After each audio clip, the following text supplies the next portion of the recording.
and initiated her into the intimacies of lovemaking. She'd shared her innocence with him, and he thought he'd made her happy. Certainly it had been one of the best evenings of his life. He pondered that fact for a moment. "Do you regret last night?" "No. I'm glad you were my first. It's what I wanted since we met." He placed his hand on her cheek, tracing her skin with his thumb. "I'm honored to have been your first." He leaned forward, his eyes unblinking. "But I want to be your last." She smiled and lifted her lips to meet his. Before he could embrace her, the chimes of Big Ben filled the room. "Ignore it," he whispered fiercely, his arms stretching across her body, pushing her to recline beneath him. Her eyes darted over his shoulder to where his iPhone lay on the desk.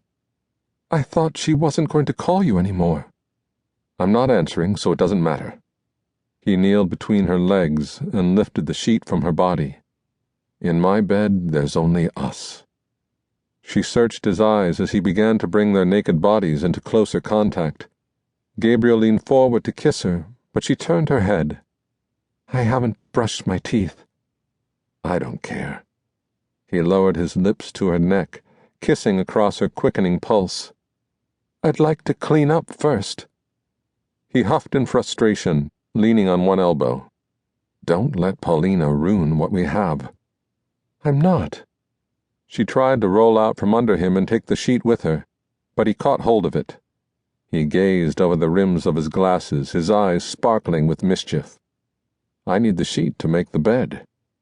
Her eyes traveled from the white fabric that was clutched between her fingers to his face. He looked like a panther waiting to pounce.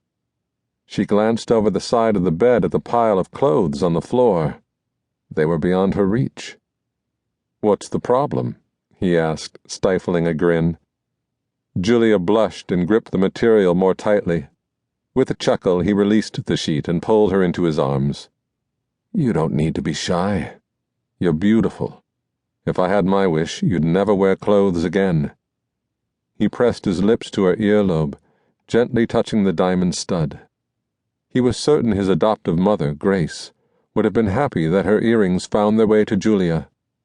With another brief kiss, he turned away, sliding over to sit on the edge of the bed. She slipped into the washroom, but not before Gabriel caught sight of her alluring back as she dropped the sheet just outside the door. While brushing her teeth, she thought about what had transpired. Making love with Gabriel had been a very emotional experience, and even now her heart felt the aftershocks. That wasn't surprising, considering their history.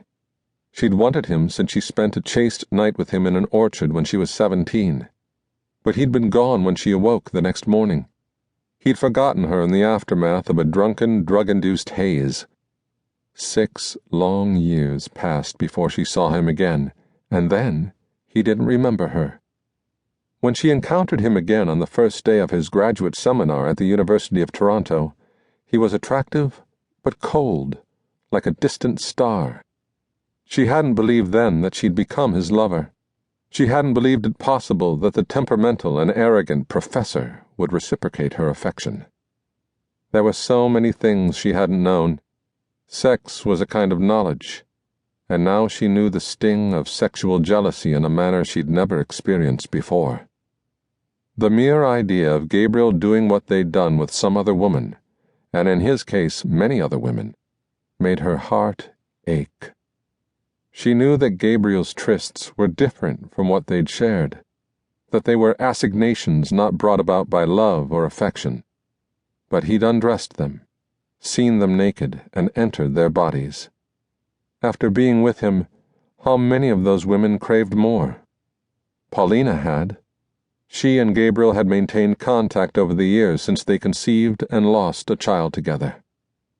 Julia's new understanding of sex changed her views of his past and made her more sympathetic to Paulina's plight, and all the more guarded against losing Gabriel to her or to any other woman.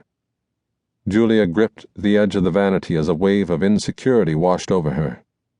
Gabriel loved her. She believed this. But he was also a gentleman, and would never reveal that their union had left him wanting.